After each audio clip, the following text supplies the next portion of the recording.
हरिओम. जय जय राम कृष्ण हरे. भागवत धर्माचा महामंत्र तुकारामांना त्याच्या सद्गुरूंनी दिलेला असा हा महामंत्र.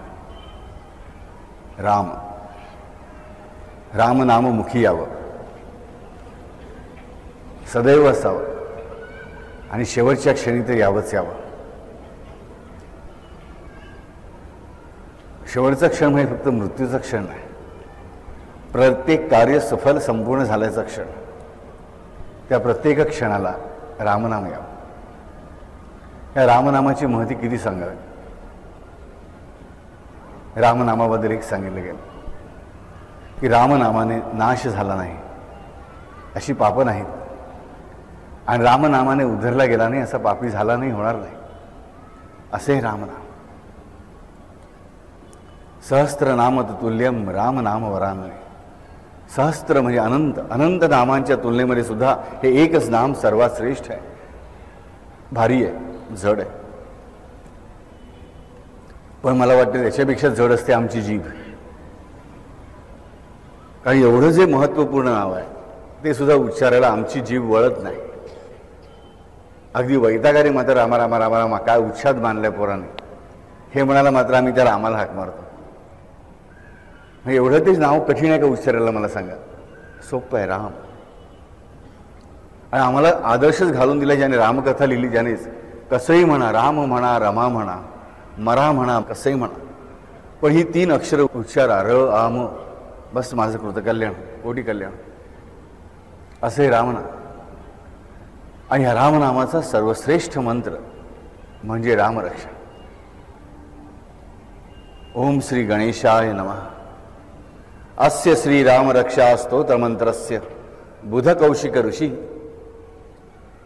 श्री सीता रामचंद्रो देवता अनुष्टुप छंद सीता शक्ती श्रीमत् हनुमान कीलकम श्री रामचंद्र प्रीत्यर्थे जपे विनियोगा. ही या रामरक्षेची सुरुवात. आणि पहिलीच ओळ काय?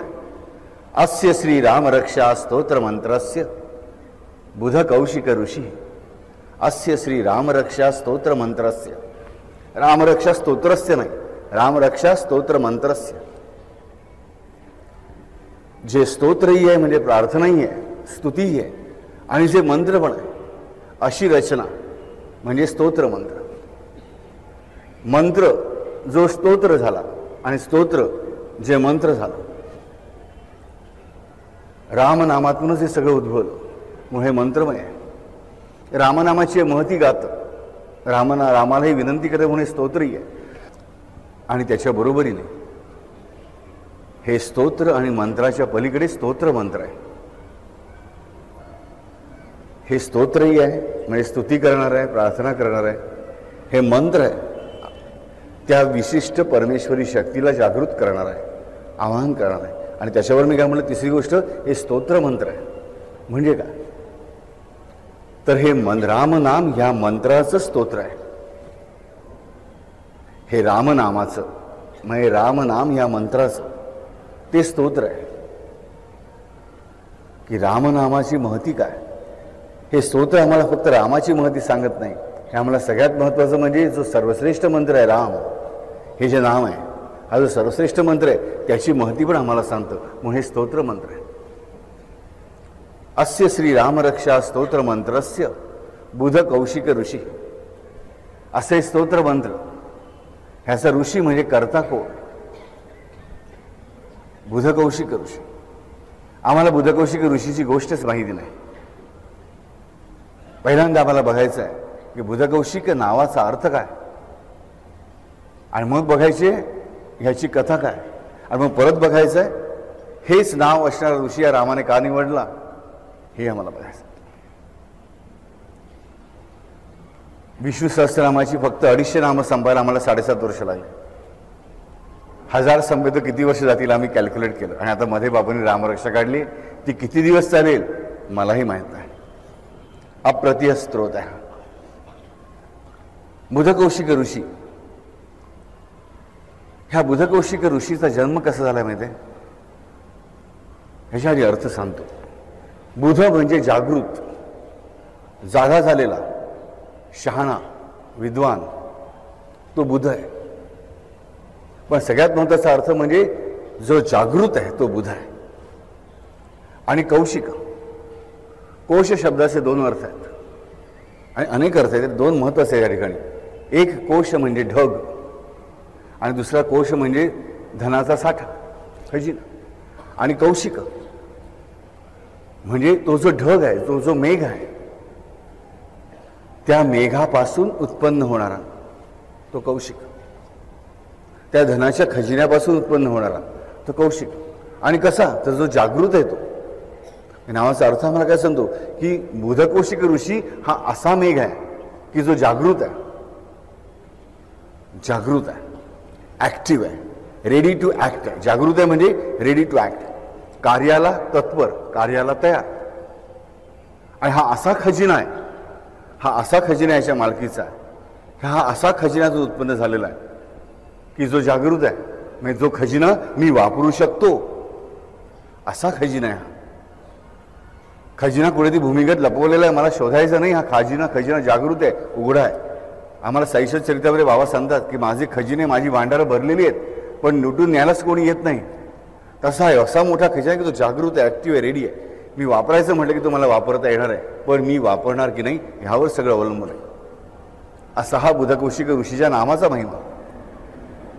आणि या बुधकौशिक ऋषीचा जन्म झालेला आहे, ती कथा खूप सुंदर आहे.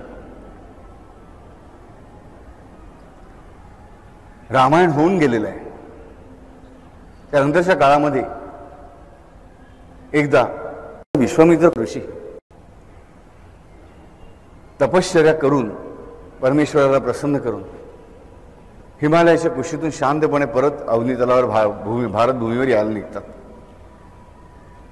आणि त्यांच्या लक्षात येतं की अरे, रामायण काळ संपून बरीच वर्ष लोटलेली आहेत, परंतु कुठेही त्यांना रामनाम ऐकू येत नाही. का ऐकू येत नाही? लोक विसरून गेले बहुतेक रामाला. अरे, बुधकौशिकांचं मन हळहळायला लागलं. आणि मग असे बुधकौशिक ऋषी सर्व गावांमधून, नगरांमधून हिंडत राहिले. आज सेतू हिमाचल, त्यांनी आपली तीर्थयात्रा सुरू केली. आणि तीर्थयात्रा सुरू केली महिन्यानंतर घरी लक्षात आलं की रामाचं युग संपलेलं आहे, द्वापार युगाला सुरुवात झालेली आहे. सुरुवात जस्ट होते, त्या क्षणी त्यांची तपस्या पूर्ण झालेली होती.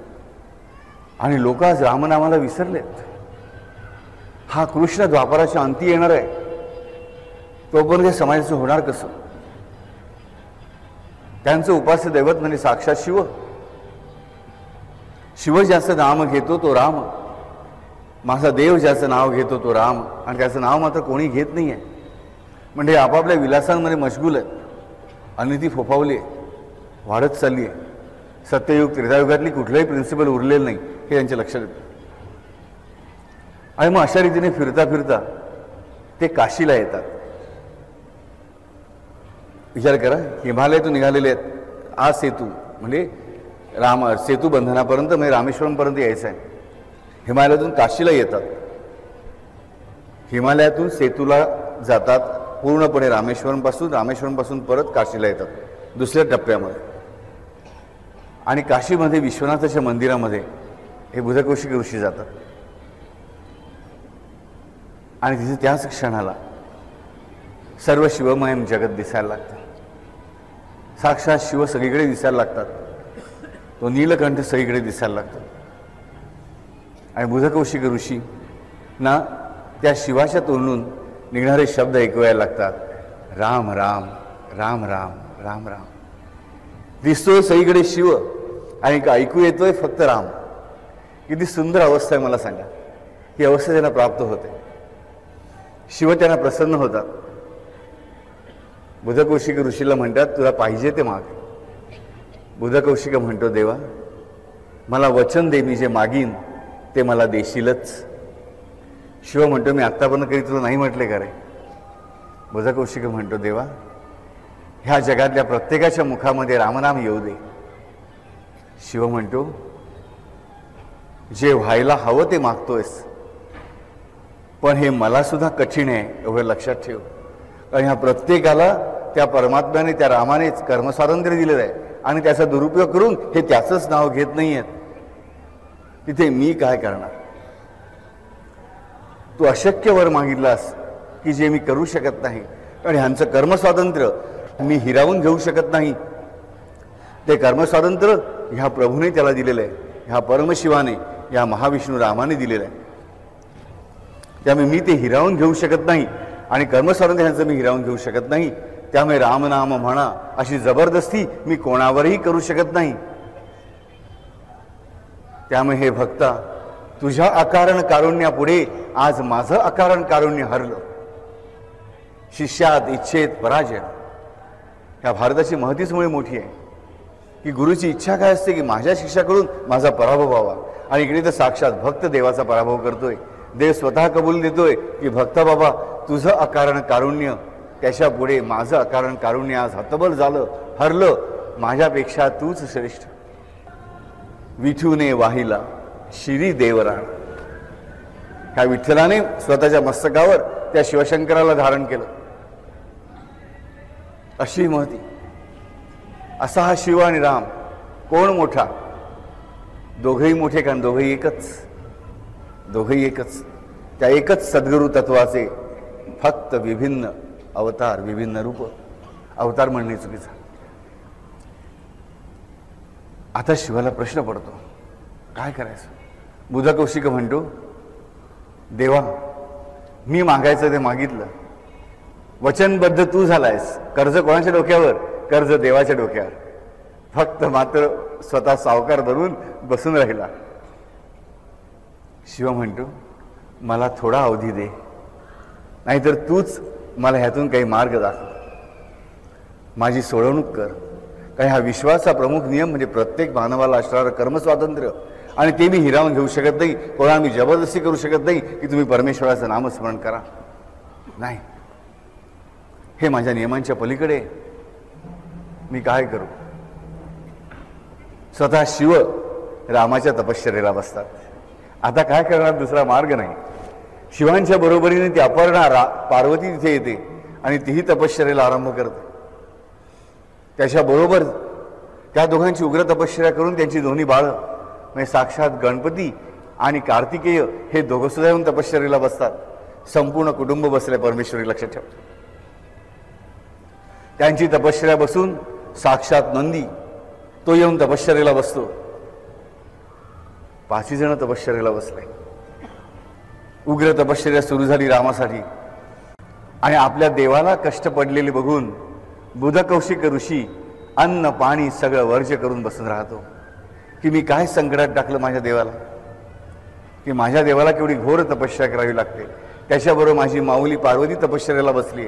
त्यांच्याबरोबर त्यांची 2 छोटी बाळं कार्तिकेय आणि गणेश महाराज बसलेत. त्यांचा सर्वश्रेष्ठ भक्त नंदी तोही तपश्चर्याला बसलाय. मी काय धर्मसंकटात टाकलं देवा तुला, पण आता माझा देव मागे पाऊल घेणार नाही. मी काय करू? म्हणून अन्न आणि पाणी दोन्हीचा त्याग करून बुधकौशिक ऋषी शिवाच्या तपश्चर्येला बसतो. माझा देव तो माझा देव.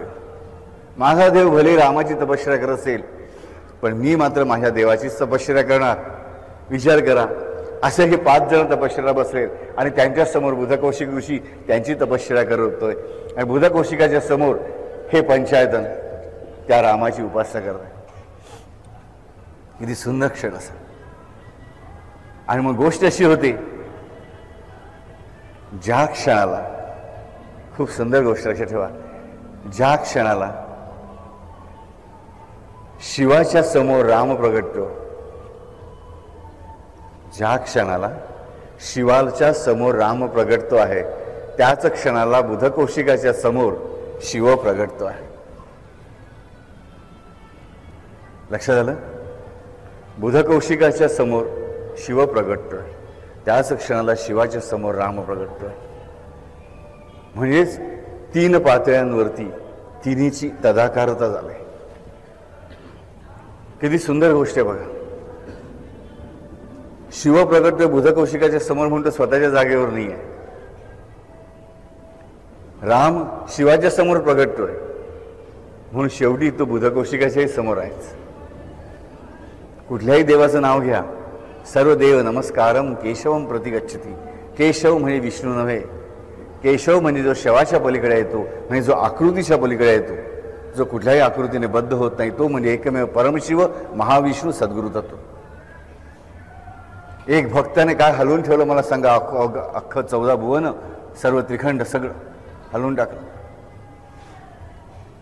आता गोष्ट अशी आहे की शिव बुधकौशिकाच्या समोर, शिव बुधकौशिकाच्या समोर आणि शिवाच्या समोर राम.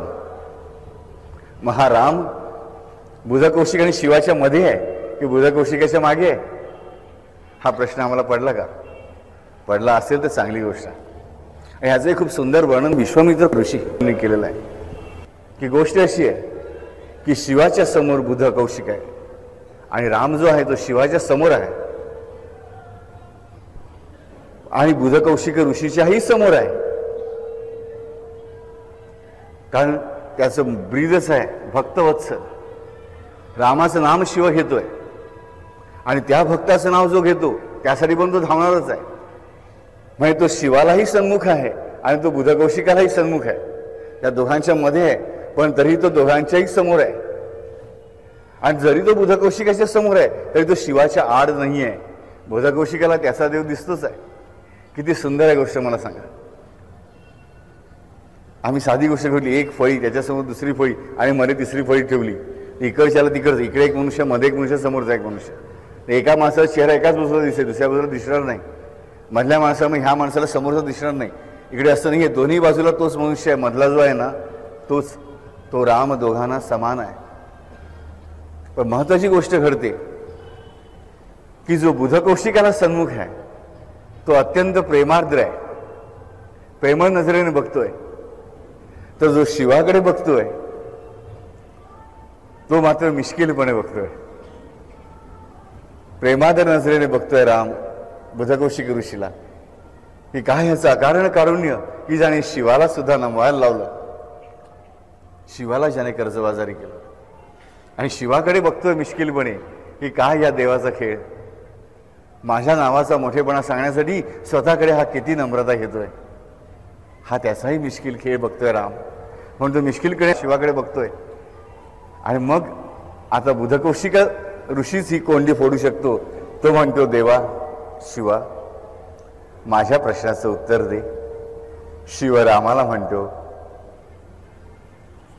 हे रामा, हे प्रभू, माझ्या भक्ताच्या प्रश्नाचं उत्तर दे.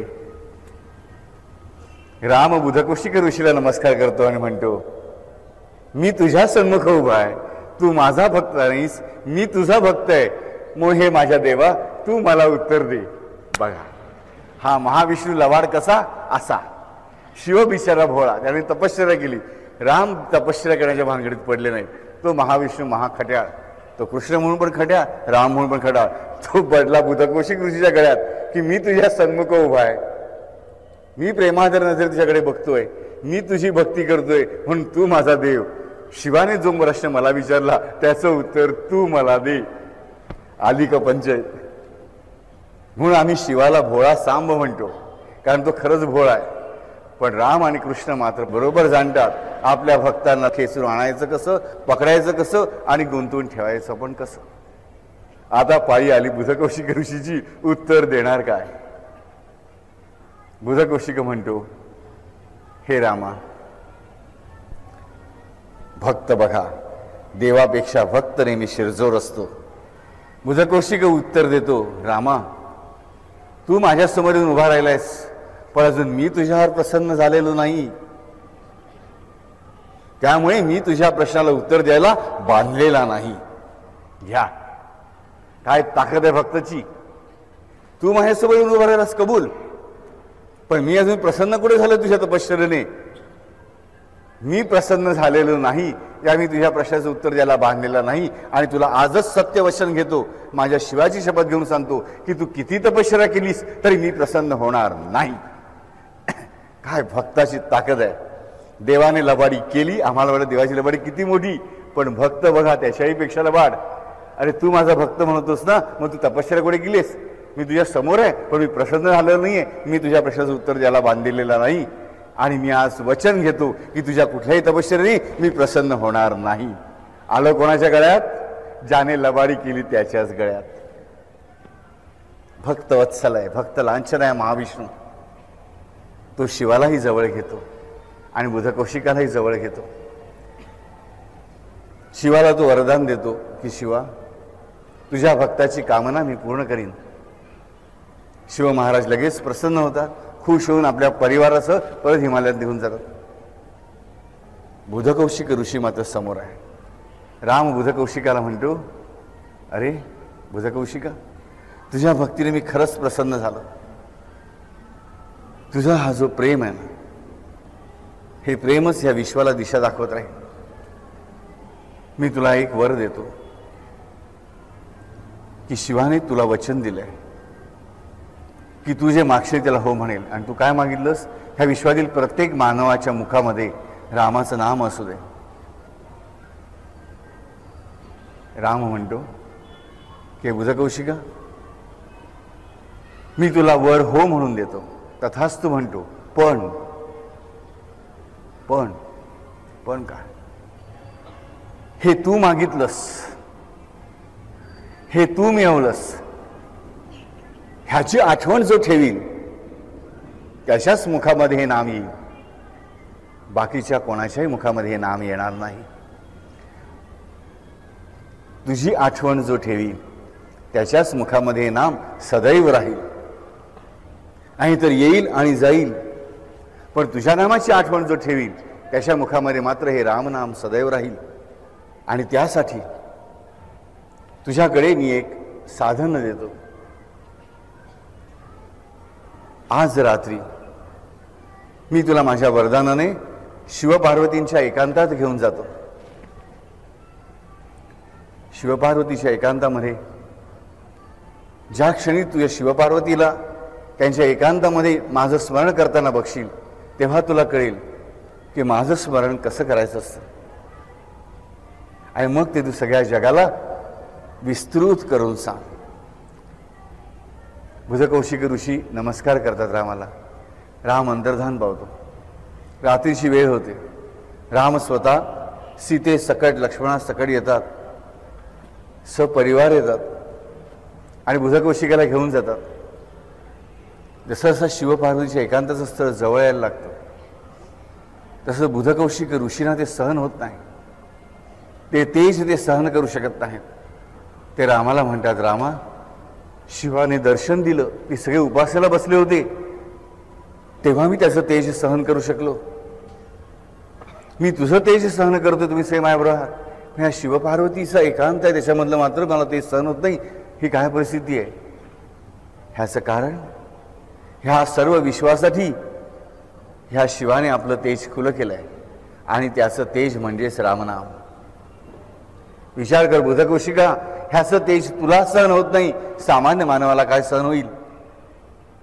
बुधकौशिक म्हणतो, जगाचं मला माहीत नाही, माझ्या जगासाठी मी तुला शब्द देतो की मी सहन करीन.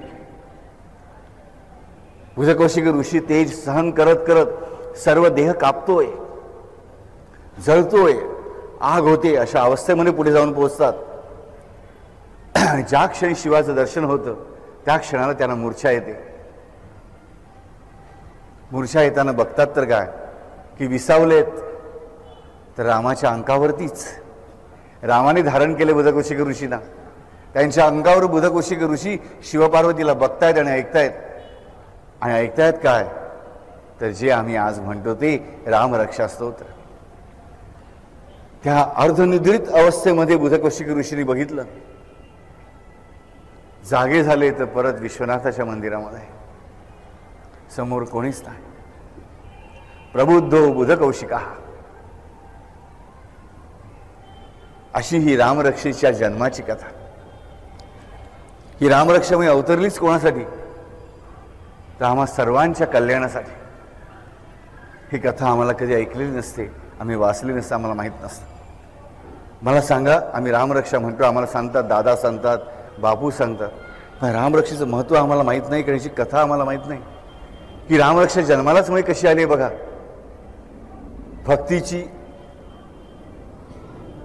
परमसीमा चरमसीमा ओलांडून बुधकौशिक पुढे गेलेले आहेत. अशा बुधकौशिकाने रामरक्षा लिहिली. कोणासाठी लिहिली? आमच्यासाठी लिहिली.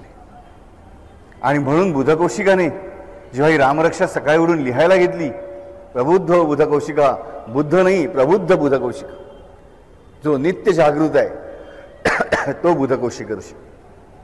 जेव्हा सकाळी उठून बुधकौशिकाने हे स्तोत्र लिहायला घेतलं, त्याच्या लक्षात आलं, थांब. तो स्वतःच म्हणाला, बुधकौशिका थांब, हे रामाने मला काय सांगितलंय, जो बुधकौशिकाची आठवण ठेवेल त्याच्याच मुखात रामनाम राहील. म्हणून पहिल्यांदा त्याने स्वतःचं नाव टाकलं. अथ अस्य श्री रामरक्षा स्तोत्र मंत्रस्य बुधकौशिक ऋषी.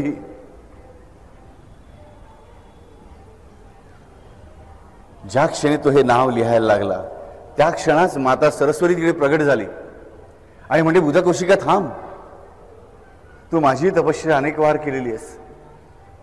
स्वतःचं नाव पहिलं लिहून या स्तोत्राच्या आरंभालाच तू अहंकाराचा धनी होतोयस, आणि अहंकार एकदा शिरला की सगळी तपश्चर्या राख होते.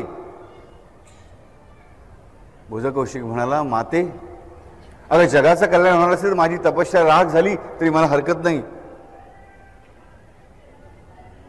सरस्वती म्हणते, महान आहेस तू,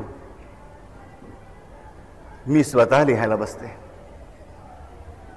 बुधकौशिक म्हणतो, माते, तुझं अकारण कारुण्य महान आहे, पण तू हे कष्ट का घेतेस? कारण बुधकौशिका, ज्या क्षणी तुझं नाव पहिलं येईल, हा अहंकार मानून तुझं तपश्चर्या राख होईल, त्या क्षणी तुला पुढचं काही आठवणार नाही. आणि मग हे रामरक्षा स्तोत्र जगाला मिळणार नाही. ही जगन्माऊली किती गोड आहे बघा. जी पार्वती ती सरस्वती, ह्याच्यामध्ये काही भेद नाही. आज नवरात्राचा पहिला दिवस आहे आणि आम्हाला कळेल या देवीचं स्वरूप किती सुंदर आहे. ही जगन्माऊली म्हणते, भक्ताला माहीत आहे, तिच्या बाळाला माहीत नाही आहे की ज्या क्षणी अहंकार होईल त्या क्षणी तपश्चर्या सही राख रांगोळी झाल्यामुळे त्या बुधकौशिकाला पुढचं काही आठवणार नाही.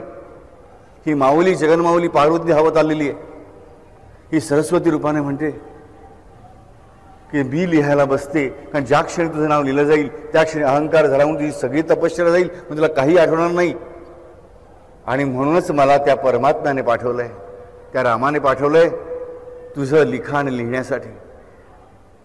कारण माझी लेखणी अशी आहे की जोपर्यंत ती ज्या वस्तूवर मी लिहिते त्याच्यावरनं ती उठत नाही, तोपर्यंत आधी लिहिलेलं त्या कागदावर वस्त्रावर उठतच नाही. लक्षात ठेवा, ए पासून झेड पर्यंत समजा सरस्वती लिहायला बसली तर ABCD EFG झेडला येईपर्यंत तिने लिहिलेलं असतं, पण ते त्या वस्त्रावर प्रगटत नाही. ज्या क्षणी ती झेड लिहिल त्या क्षणी आधी सगळं प्रगटेल. त्यामुळे लिहिलंच गेलं नाही म्हटल्यानंतर अहंकाराचा प्रश्न आलाच नाही. बुधकौशिक म्हणतो, माते, पण मी वाणीने उच्चारलेलं असेल तर, माझ्या मनाने उच्चारलं असेल तर. सरस्वतीला प्रश्न पडतो. बघा, हा भक्त किती संकटात टाकतोय जगन्माऊलीला परत. जगन्माऊली म्हणते, खरं आहे, जे मनाने केलं तेही केलंच. मग बुधकौशिका थांब, फक्त एक क्षणभर थांब. तू तो शब्द उच्चारूच नकोस, मी तो शब्द लिहीन, मी तो शब्द लिहीन. त्याचं नाव होतं कौशिक ऋषी. सरस्वती म्हणते, तू माझी जागरूकता दाखवलीस, त्या जागरूकतेमुळे तुझं नाव मी पुढे बदलीन. तुझं नाव बदललं, मी तुझं नाव बदललं, ह्यापुढे तू त्याच नावाने ओळखला जाशील. पण ते नाव बुधकौशिकाला माहीत नाहीये. त्याला म्हणून ती सांगते की बिनधास्तपणे तू स्वतःचं नाव घे, कारण ते नाव आता तुझं नाहीच आहे. जे नाव मी पुढे देणार आहे ते मी लिहिणार आहे. आला प्रश्न सुटला. आईच बाळाचे प्रश्न सोडवते, लक्षात ठेवा. हा म्हणतो, अस्य श्री रामरक्षा स्तोत्र मंत्रस्य कौशिक ऋषी, ही लिहिते बुधकौशिक ऋषी. त्याने कौशिक नाम घेतलं, पण त्याचं नावच नाहीये, त्यामुळे अहंकार होऊच शकत नाही. हिरे बुधकौशिक लिहिलं, कौशिक लिहिलेलंच नाहीये आणि ते उमटलेलंच नाहीये. रामरक्षा स्तोत्र पूर्ण होतं त्या क्षणात हा माऊलीला वंदन करतो आणि माऊली म्हणते, बुधकौशिका उठ. किती सुंदर आहे मला सांगा. ही रामरक्षेची कथा जरी आम्ही ऐकली, आमच्या मनामध्ये घोळवली, तरी किती सुंदर बदल आमच्या आयुष्यामध्ये घडून येतील. भक्ताचं कौतुक देवच करू जाणे, लक्षात ठेवा. त्या बुधकौशिकाचं कौतुक त्या शिवाने आणि रामाने किती केलं. पण असं कौतुक आम्हाला आमच्या देवाने करावं असं का वाटत नाही. तो कौतुक करायला तत्पर आहे. शिव कबुली देतो, तू माझ्यापेक्षा मोठा आहेस. राम सांगतो, तू माझा देव आहेस. पण भक्त त्यांच्याही पेक्षा लबाड आहे. देवाला मुठीत पकडून ठेवलं बुधकौशिकाने. मला सांगा, व्यसन घालावी तशी व्यसन घातली त्याने देवाला. कशासाठी?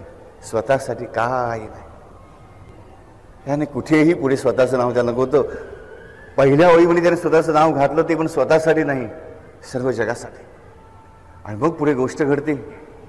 तपश्चर्याही त्याची राहिली, नावही मिळालं आणि ही रामरक्षाही जगाला मिळाली. बुधकौशिकाने रामरक्षा लिहिली आणि ऐकली पहिल्यांदा कोणी. आणखीन बुधकौशिकाने पहिल्यांदा कोणाला सांगितली, हे सगळ्यात महत्वाचं आहे. ज्या क्षणी सरस्वती अंतर्धान पावते, त्या क्षणी रामरक्षा लिहिलेली त्याच्या समोर येते, त्या रेशमी वस्त्रावरती. आणि बुधकौशिकाला वाटतं की मी सगळ्या जगाला ओढून सांगावी. तेवढ्यात वाल्मिकी धावत येतात आणि म्हणतात, थांब थांब बुधकौशिका थांब. ही ऐकण्याचा पहिला मान माझा आहे, पहिला हक्क माझा आहे. मान नाही, पहिला हक्क माझा आहे. मीच ऐकणार. अधाशी हावरट आहे बघा देवाचं नाव ऐकण्यासाठी. ह्याच्यामध्ये काही लबाडी नाही, ह्याच्यामध्ये मोह नाही. मोह असावा तर आम्हाला देवाचाच असावा फक्त. वाल्मिकी धावत येतात आणि तो वाल्मिकींना सांगणार तेवढ्यात दोन पक्षी तिथे उडत येतात. कोण येतात? दोन पक्षी, पती आणि पत्नी आहेत. आणि ते म्हणतात, वाल्मिकी नाही, तुझ्या आधी हे ऐकण्याचा हक्क आमचा आहे. ते आहेत क्रौंच आणि क्रौंची. ज्या क्रौंच पक्षाचा वध झाला, ती क्रौंची आक्रंदन करू लागली. ते दुःख ऐकून वाल्मिकीच्या मनामध्ये रामायणाची कथा स्फुरली. तो क्रौंच पक्षी आणि त्याची ती क्रौंची उडत आलेले म्हणतात, वाल्मिकी राया, रामायण घडलं, लिहिलं गेलं ते आमच्यामुळे. आम्हाला भले पाप लागू दे, पण पहिल्यांदा आम्ही ऐकणार. वाल्मिकी म्हणतो, बरोबर आहे. क्रौंच, मिस्टर क्रौंच आणि मिसेस क्रौंच आलेले आहेत. त्या दोघांना सांगतोय वाल्मिकी की तुमच्यामुळे मी रामायणाला सुरुवात केली, त्यामुळे हा मान तुमचा आहे, हा हक्क तुमचा आहे. तेवढ्यात एक व्याध धावत येतो. अरे पण मी बाण मारला ना ह्या क्रौंचाला, म्हणून हा हक्क माझा आहे, मी पहिल्यांदा ऐकणार. हा हक्क माझा आहे. ते क्रौंच पक्षी आणि त्याची पक्षिणी पतिपती म्हणतात, होय व्याधा, तू आम्हाला बाण मारलास म्हणून हा अधिकार तुझा आहे. व्याधाला बुधकौशिक कथा सांगायला सुरुवात करणार. तेवढाच एक लोहार धावत येतो आणि म्हणतो, थांब व्याधा, हा बाण मी तयार केला म्हणून तू मारलास, म्हणून हा हक्क आधी माझा आहे. तो लोहार धावत येतो. आता लोहाराला बुधकौशिक ऋषी आपली ही रामरक्षा ऐकवणार. तेवढ्यामध्ये त्या लोहाराची आई धावत येते. म्हणजे थांब लोहारा, अरे ही सगळी कला तुझ्या वडिलांच्या मृत्यूनंतर मी स्त्री असून तुला शिकवली. मी तुला शिकवली म्हणून तू हे केलंस, म्हणून तुझ्या आधी अधिकार माझा आहे. आता बुधकौशिक ऋषी लोहारणीला गोष्ट सांगणार. तेवढ्यामध्ये त्या लोहारणीचा पती तिकडे धावत येतो आणि म्हणतो, ही विद्या मी तुला शिकवली, माझ्याकडून तू शिकलीस, त्यामुळे हा अधिकार आधी माझा आहे. त्यानंतर त्याचा बाप येतो, त्यानंतर त्याचा बाप येतो, त्यानंतर त्याचा बाप येतो की मी ह्याला शिकवलं, मी शिकवलं करत करत सगळ्यात शेवटी येतो तो मनु ऋषी. कारण सगळ्यांचा आधी पूर्वज तो आहे. मनु म्हणतो, संपूर्ण मानवजात मीच उत्पन्न केली, त्यामुळे हे ऐकण्याचा प्रथम मान माझा आहे. तेवढ्यात ब्रह्मदेव तिथे येतो आणि म्हणतो, मनु, माझ्या मनापासून मी तुला उत्पन्न केला, रामरक्षा ऐकण्याचा पहिला हक्क माझा आहे. आता ब्रह्मदेव स्पर्धेमध्ये उतरला. विचार करा काय मोठी गर्दी झाली. ब्रह्मदेव जेव्हा ह्या क्षणाला म्हणतो, त्याच क्षणाला तिकडे शिवशंकर येतात धावत आणि म्हणतात, हे ब्रह्मदेवा, तू हे जग उत्पन्न केलंस, पण त्याच्या आधी मीच त्याचा लय घडवून आणला होता, म्हणून तू परत उत्पन्न करू शकलास. म्हणून रामरक्षा प्रथम मी ऐकणार. ब्रह्मदेव म्हणतो तुम्हीच तर सांगितली, तुम्ही का म्हणून ऐकणार. जोरदार भांडण सुरू झालंय देवादेवांचं. शिवशंकर म्हणतो मी काय बोललो ते फक्त रामनाम, ती रामरक्षा.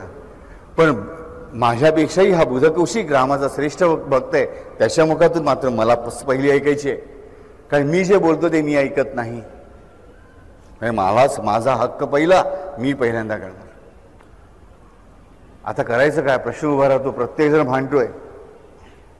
ब्रह्मदेव म्हणतो गेल्या युगाचं गेल्या युगात, ह्या कृतामध्ये मी सृजन केलं, मीच ऐकणार. शिव म्हणतो हे युग उत्पन्नच कसं आलं, मी आधी प्रलय केला म्हणून सांग. शेवटी नेहमीप्रमाणेच भगवंताला शरण गेले आणि साक्षात राम परत अवतरतात आणि सांगतात वेड्यानं भांडता कशाला, तुमच्या या भांडणामुळे सगळं विश्वच इकडे जमा झालंय. सगळं विश्वच बघा, ह्याचा बाप त्याचा गुरु, त्याची आई त्याची आई त्याचा बाप, सगळे जमा झालेले आहेत. म्हणजे जेवढे म्हणून जीवात्मे आहेत तेवढे सगळे जीवात्मे इकडे प्रगटलेले आहेत. शिवाने त्याचा शब्द खरा केलाय. अख्खी मानवजात आज रामरक्षा स्तोत्र ऐकणार आहे. आणि मग बुधकौशिक ऋषी ही रामरक्षा म्हणतात. आणि म्हणूनच लक्षात ठेवा, ह्या विश्वात असा एकही जीवात्मा नाही की ज्याने एकदा तरी रामरक्षा ऐकलेली नाही. काय परमात्म्याचा कारण कारुण्य आहे त्या रामाचं लक्षात ठेवा. काय सुंदर खेळ मांडला, खेळ मांडियेला वाळवंटी नाचती वैष्णव गाती. हा महाविठ्ठल हा महाविष्णू असाच खेळ मांडतो. फक्त आम्ही त्या खेळात सहभागी होणं आवश्यक असतं.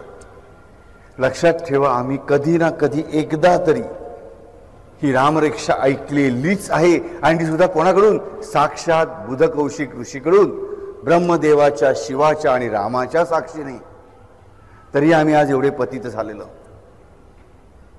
का? कारण आम्ही तीच रामरक्षा विसरलो. रामरक्षा का विसरलो? का आम्ही त्या बुधकौशिकाला विसरलो की ज्याच्या खेळामुळेच हे हा प्रचंड स्तोत्र मंत्र आम्हाला मिळाला. त्या बुधकौशिकाला आम्ही विसरलो. म्हणून जो रामरक्षा म्हणतो त्याला परत परत गोडी आपोआप उत्पन्न होते की म्हणावी म्हणावी म्हणावी. रामनाम आपोआप आमच्या अंतरंगामध्ये खेळायला लागतं. असा हा बुधकौशिक ऋषी. अशी ही या रामरक्षेची कथा.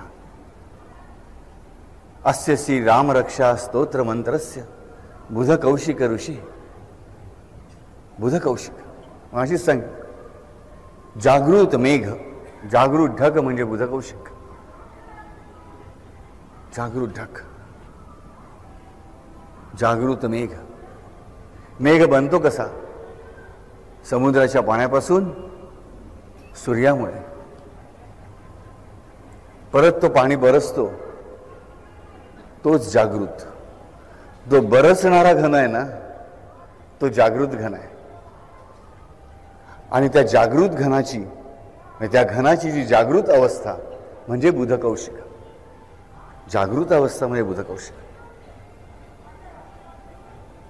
सूर्याकडून त्याची ताकद घेऊन अशुद्धतेतून शुद्धता उत्पन्न करणारा तो बुधकौशिक आहे. म्हणून रामरक्षा कशी आहे? आमच्यातली जी म्हणून अशुद्धता आहे ना, ती दूर करणारी आहे. म्हणून आम्ही म्हणतो की रामनाम घेतलं की भूत लांब पळतं. भूत म्हणजे अशुद्धता, अपवित्रता. हा ऋषीच म्हणजे बुधकौशिक आहे. अशुद्धता स्वीकारून शुद्धता देणारा आमचा देवच नाही, देवाचा भक्त पण आहे. हे आम्हाला कळलं पाहिजे. शिव पार्वतीला सांगतायत राम नाम वरानने. हे वरानने, हे पार्वती ऐक. सहस्त्र नाम तुल्यम राम नाम वरानने. ऐकतायत बुधकौशिक कसे? तर रामाच्या कुशीत पडून. ह्याच्यापुरतं भाग्य कोणते मला सांगा? शिव पार्वतीला सांगतायत. ऐकतायत बुधकौशिक कसे? तर रामाच्या अंकावर बसून, रामाच्या मांडीवर बसून. अशी निद्रा कोणाला नको असेल मला सांगा?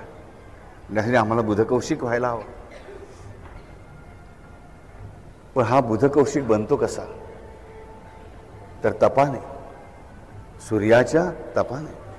तपश्चर्या म्हणजे नुसतं असे मांडी घालून बसण्या कुठले मंत्र बडबंड नव्हे. माझ्या भक्तीची, माझ्या आर्ततेची, माझ्या मंत्राची, माझ्या नामगजराची आर्तता अधिकाधिक वाढत जेव्हा बुधकौशिकासारखी होते तेव्हा हे सगळं घडतं. म्हणून तपश्चर्येला प्रमाण कोणाचं लावलं जातं तर बुधकौशिकाचं. प्रत्येक ऋषीमुनीची इच्छा आमची हीच असते. प्रत्येक ऋषीमुनी म्हणतो की आमची इच्छा एकच की तपश्चर्या कशी व्हावी तर बुधकौशिकासारखी व्हावी. आम्ही बुधकौशिक व्हावं असं कुठाही ऋषीमुनी म्हणत नाही. आणि एवढ्या मोठ्या पदावर जाऊन सुद्धा बुधकौशिक स्वतःला ऋषीच म्हणून घेतो. तसं काही मोठी डिग्री लावून घेत नाही. अस्य श्री राम रक्षा स्तोत्र मंत्रस्य बुधकौशिक ऋषी. हा ऋषी आहे, हा ह्याचा द्रष्टा आहे. ह्याने ती पहिल्यांदा ऐकली, ह्याने बघितली. खरं म्हणजे हा रामरक्षेचा पिता आहे. हा नुसता ऋषी नाही आहे रामरक्षेचा, हा रामरक्षेचा पिता आहे. ह्यानेच मातृत्व सोसलं आणि ह्यानेच त्या प्रसूतीच्या वेदना पण सोसल्या. मला सांगा, त्या शिवपार्वतीच्या एकांतापर्यंत जाताना ज्या शरीराची होरपळलं असेल त्या वेदना आणि प्रसूती वेदनापेक्षा किती मोठ्या आहेत. रामरक्षेच्या प्रसूती वेदना किती मोठ्या आहेत. म्हणून हा बुधकौशिक ऋषी ही रामरक्षेची आई आणि बाप दोन्ही मानलं जातं. म्हणून जेव्हा आम्ही म्हणतो की असते श्री रामरक्षा स्तोत्र मंत्रस्य बुधकौशिक ऋषी, आमचा हात आपोआप नमस्काराला गेला पाहिजे त्या बुधकौशिक ऋषीला. कारण त्याचा शब्द देवाने खरा करून दाखवला.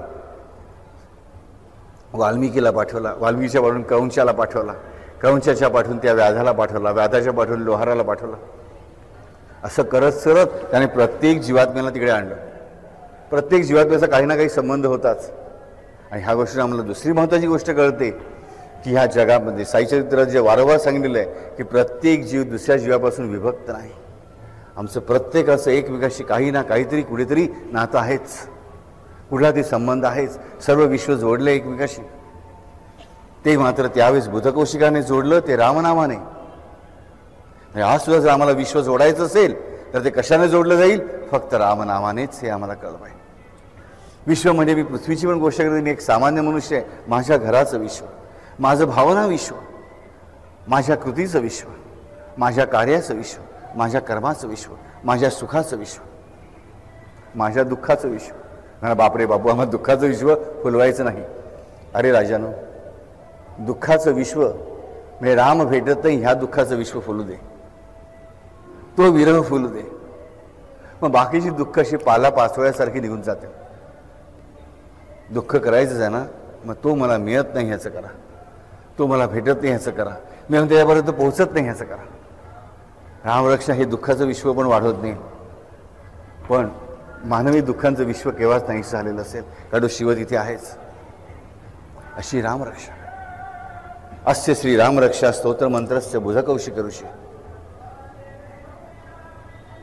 हा बुधकौशिक ऋषीचा नावाचा दुसरा अर्थ आहे की जो कधी संपत नाही असा जो खजिना आहे आणि जो तयार आहे माझ्यासाठी. त्या खजिना उत्पन्न करणारा, खजिन्यापासून उत्पन्न झालेला किंवा तो खजिना स्वतः.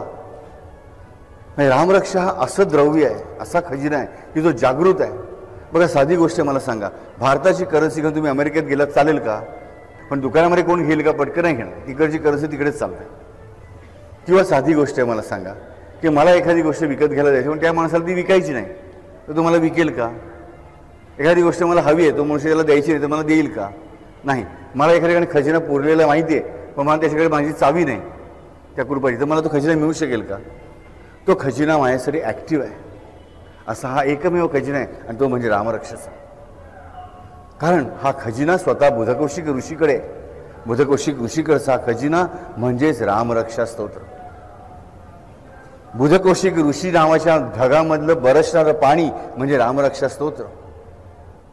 हा दैवी खजिना म्हणजे काय? तर रामरक्षा स्तोत्र. नुसतं रामनाम श्रेष्ठ आहेच, पण राम नाम हे जे सोनं आहे त्याचा घडवलेला प्रचंड मोठा खजिना म्हणजे रामरक्षा स्तोत्र. मी रामरक्षा म्हटलं, मी बुधकौशिकाचं स्मरण केलं की रामरक्षा आपोआप माझ्याकडून सतत चालतच राहणार आहे. आज आम्ही रामरक्षेला सुरुवात केली आहे. पुढच्यापासून प्रत्येक गुरुवारी आम्ही याचा एक एक शब्द बघत पुढे राहणार आहोत. कारण सांगू राजानो, या स्तोत्रामधला प्रत्येक शब्द प्रचंड अर्थांनी भरलेला आहे, प्रचंड ताकदीने भरलेला आहे. हे काही सामान्य स्तोत्र नाही, ज्याची जन्मकथा एवढी महानमंगल आहे. हे सामान्य स्तोत्र, सामान्य मंत्र असू शकत नाही. आम्ही ह्याचं अवगाहन करीत पुढे चाललो. दर मंगळवारी फक्त आठवण नाही झाली पाहिजे, एक दिवसाने रामरक्षा आहे नाही. आज आम्हाला दररोज हा बुधकौशिक ऋषी आठवत आहे. 2 शब्द चुकत असेल आमची विचारायला हरकत नाही, त्याची काळजी त्या जगत माऊलीला. पण आम्ही म्हणू, फक्त जरूर पडल्यावर म्हणू नाही. जरूर पडल्यावर आज आम्ही दररोज म्हणतो, उद्या दादाडीसने चोपोदय म्हणायचं चोपोदय म्हणू, पण जेवढी म्हणता येईल तेवढं आम्ही जरूर म्हणू. आणि म्हणताना त्या बुधकौशिक ऋषीचे उपकार मात्र आम्ही कधी विसरणार नाही, हे लक्षात ठेवा. हरिओम.